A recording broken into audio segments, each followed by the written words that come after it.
Okay, I'm going to talk about one of the topics that's obviously near and dear to my heart. Is the asthma world.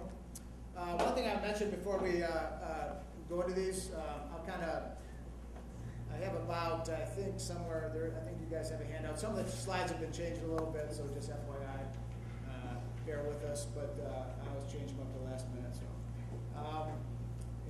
there might be around 20 or 25 slides in an hour, so you'll be going through them a little bit faster, so just stick with me here. A couple things about the asthma project that are, I think, really fun, or I think really a huge need. One, obviously, everybody knows this is our #1 chronic disease. I would recommend to any CHAP project coming up, and I would say this to Kalamazoo or anybody else who is going to do this, is start with asthma. Make sure that asthma or an asthma initiative or project, obviously you had this as a need when you did your survey for the physicians, which is great, but it is an absolute, I think, to start off if you're going to start with projects. The other thing that's very important, I think, is we've seen through the Kent County effort in the last couple of years, is the issue, in my opinion, that really gains interest from physicians. And as Maureen said, physician leadership and physician involvement is very, very important. I don't know exactly what it's like in Detroit. I can tell you when I was in North Carolina, it was fascinating how involved pediatricians were with the entire medical home, legislative, early child, all these stuff. I thought it was amazing. I think this is something that we lack on the west side of the state. I don't know exactly what it's like on the east side, but the pediatric involvement in the community and the advocacy areas, and like some of our disconnects that we have with some of our socially funded projects and so on, is a huge issue in West Michigan. So getting docs back involved in their community, I think they need vehicles, or they need some way to do it. They can't just be in private practice and always seek out. There's very few docs that are going to do that. So if they're participating in this project, one thing that really, I think, gets docs interested is instead of coming to a bunch of planning meetings, they like to be in projects that they see outcomes, and they see things happen, and they see things change. And they love to have things where if they get involved, there's better changes back to their practice. And a lot of that comes from being involved with a project like a CHAP structure where you can provide these things for them that they can't do themselves. I will mention one thing. I was just looking at the list of the requirements from Blue Cross of the patient-centered medical home characteristics. I think there are about 12 or so. And I started looking through those, and I was thinking, if you just participate with CHAP, you meet about 8 or 9 of those right off the bat. Just from participating. There's a preventative one, there's a chronic disease one, there was a community resource connection one, there was a coordination of resources in the community. There's a whole bunch that right there you're participating, just being a CHAP fulfilled those. So I think there's a lot of benefits for the private docs, and honestly, I will tell you, this is one thing I think should always be in the structure as we go and start, if we try and redo CHAPs in other areas, is to have initiatives. We have a Fit Kids program right now that is just going gangbusters. I think it's going to be a fantastic program, and it's been led by 3 or 4 pediatricians. We have docs that are leading the mental health piece. We have many docs involved in the asthma piece. We have docs that led the otitis media project. So it's really having projects like this, it gives them kind of projects. Docs, I think, I don't know what our mentality is. I don't know if it's ADD or what it is, but we need to have things that we can focus on and see outcomes and have benefits, not just for our patients, but for our practice and for ourselves. And that's what keeps docs interested and involved, and I think that gains a lot of their involvement than just having a bunch of meetings they go to for a CHAP program. So that's just my FYI coming from a physician perspective, and also the stuff we've seen over the last couple of years. You're right. So I think it's, and I'm sure Teresa would feel the same way too, because you see that happen as you. So that's one thing I think is a characteristic of a CHAP program that should always be embedded in it, and because I think gaining physician involvement and physician leadership is really, it's exciting and it's fun, and it also in the long run it drives our docs back into the community, which I think is a fantastic thing. So these are the Wayne numbers that I got. Worked on it for a few hours, looking through lots of data. We had Kent County numbers, and so I said, well, I'm going to get some Wayne numbers. So we all know this because this is true everywhere as far as missed school days and chronic disease, and also the #1 cause of hospitalization. So if you want to prioritize issues, You can take childhood obesity and asthma, and there's really not much else as far as the numbers that come anywhere close to those two issues. And so that's a fact of life. We all know that. But I thought some fascinating numbers when I looked at this stuff was, if we looked at this, we have the 11 most polluted cities in America. This was a stat from the American Lung Association State of the Air report for Detroit, Warren, and Flint. So this included a bigger area of southeast Michigan than just Detroit, obviously. And then there's scores, F in ozone and F in particle pollution. And this was the prevalence that they put out for pediatric asthma prevalence in that area. Now, I thought the other ones that were really interesting is there's a previous study done by the Asthmaology Foundation of America that looks at the worst cities, and they do multiple things. That's where they define these for a child to live in for asthma, and this has to do with access to care and obviously the particle pollution and so on. There's multiple things. And Grand Rapids, we were very proudly number 6 in the nation before this. I had to change my slide as the 2010 numbers just came out, and now Detroit has passed us up. So Detroit has now passed us as 18th, and we are 25th. So Scooby-Doo. So anyway, it's kind of crazy because we were in the top 10 in the nation for a period of time, and it just didn't make any sense. And we have low hospitalization rates and all this stuff, but it was something that I could always get people mobilized in the community. And now we're down to 25. I mean, it's so anyway, but that's in the nation. So yeah. So those are the two cities in the nation, 18 and 25 nationally for Detroit and counties. A couple things that we have in common. And then we got a #1 Michigan for pediatric asthma hospitalization. Now this isn't numbers, this is rates. So you have to go by, when you look at this data, and I got it from the NECH, it's very interesting data from 2004 to 2006, and it showed the hospitalization rates. It was very interesting because you could only look at the demographics. You have to be apples to apples with demographics, and you can't show obviously a county up in Upper Peninsula and compare them to someplace down here, because we know that the African American situation is 4 times higher hospitalization for African American kids. And this is true all over the state. So if you have a very high population of African Americans, you can't compare them with a white county and say that the other one's a lower rate. But if you look at the states or the counties that are pretty similar, where they have high numbers of African American Hispanic populations, you can still say that Wayne County was way over everybody else in their rates of hospitalization rates.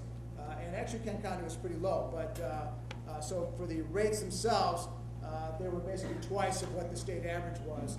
So there's a need. So I'm not saying this in a negative way. I'm just saying this when you talk to your docs and you take this out, there is a need for asthma improvement. However you do it is up to you guys. I can tell you how we've tried to do it, and you might take some of those or do some things a little differently here, but there is a huge, huge, huge need for this. So the goals that we set, obviously, system barriers. There are lots of system barriers, obviously, in the management of asthma.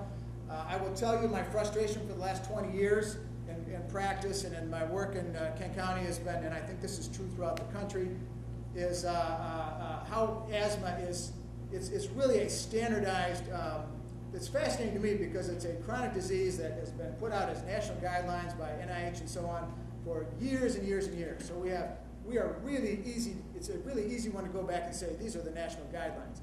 And we still have a variability of care amongst even pediatricians that is fascinating. It's unbelievable. I will tell you, a very respected pediatrician in our area, after one of our recent CHAP physician meetings, we talked about an asthma project, came up to me and was questioning the diagnosis of asthma because I was very upfront about how we are so lack in diagnosing it at an early age. Many pediatricians call it wheezy bronchitis. They give it a name, it drives me nuts. And he said, well, you know, I don't really do that when the kids are 12, 18 months old because it could keep them from getting into the military. And I said, and this is a pediatrician. This is a board certified pediatrician, okay? This is not a somebody who's 1 year out of, 1 year of training or whatever, and this is a pediatrician. So the variability of care is still, to me, is fascinating. So these are system barriers, increased access. Obviously, there's access issues. We all know that with the Medicaid situations, the ER issues. Very similar to what we do with the other CHAP things. Training primary care providers. I think the standardized training of our primary, you heard that in your needs, that they wanted more training or education. This is a huge need that we don't provide enough. I think just like we talked about the childhood obesity training, our doctors need more and more training. Doctors who've been out 20, 30 years, they're out there seeing 30, 40 patients a day. I mean, they need training, and they might not know how to do certain things that maybe the guidelines tell them to do these days. And they don't go seek this out. They don't go seek this out all the time. This is just the way doctors work. Unless you bring it to them, and sometimes they're very, very inviting to that. They like that. Reduce emergency room, and this is obviously a utilization issue that we all know. And there are disease management programs galore that have been done on this throughout the country, Kaiser, all kinds of places, managed care companies where they do really intense disease management for asthma, and they always show drop in ED rates and hospitalization rates. The difference is this is a tough, tough population. We're just dealing with the Medicaid, inner city population that is a much tougher population than the commercial world, as we all know. Improved patient self-care, obviously, huge issue. We want our patients to be the experts in asthma care. We have patients in our CHAP program that don't even know what the word refill means. When our residents start seeing this kind of stuff and they start realizing some of these things and what goes on in the home, they start realizing how inadequate their training is when they don't learn how to do home care in these issues. And I was never trained in home care when I was a resident. And you start realizing, and this all comes into the cultural competency issue too, but there are things that you don't even know in your residency, let alone out in your private practice, that you find out when you go into the homes and start working in asthma patients that way. Nationally established standards. My big push and is the standards. Denise knows this, so I said about child obesity standards, is evidence-based standards are there, and we need to push them and push them and push them, and the day is going to come someday when our county is going to be all on the same standards of care. I don't know when it's going to come, but it's going to come. Okay? And right now it isn't. It's all over the ball game. It's everywhere, but someday we're going to be there. Communication and coordination of services, obviously, this is a huge one this is the classic one for peds. Now, in the adult world, you get into congestive heart failure and diabetes and all this stuff where they are all over the mark. They go to specialists, they go to PT, they go all over the place, and nothing's really coordinated, and that's all the work that they're doing, the post-discharge issues. That's our problem in asthma in the pediatric world. So, strategies, home-based disease management for very high-risk patients. We want to have intense management for a population where we also provide care and outcomes for the general population. I will tell you, nothing wrong with the health plans, but we do not have a lot of, our pediatricians do not have a lot of numbers or outcomes or incentives to go by for asthma measures. I can tell you the health plan we've been working with here has one asthma measure that they give our pediatricians. We do not have 5 or 10 or 15 asthma measures. In diabetes in the adult world, there are 6 or 7 or 8. There's a whole bunch they can go by. And we have very few in the asthma world for our pediatricians, even though it is our #1 chronic problem. Standardized asthma management, that's what I mentioned before, improve the access of our services. And this is our team that we put together. You can see here we've got guys from private pediatrics, our teaching clinic, one of our allergy guys. This is the guy who's the president of the Asthma Network of West Michigan.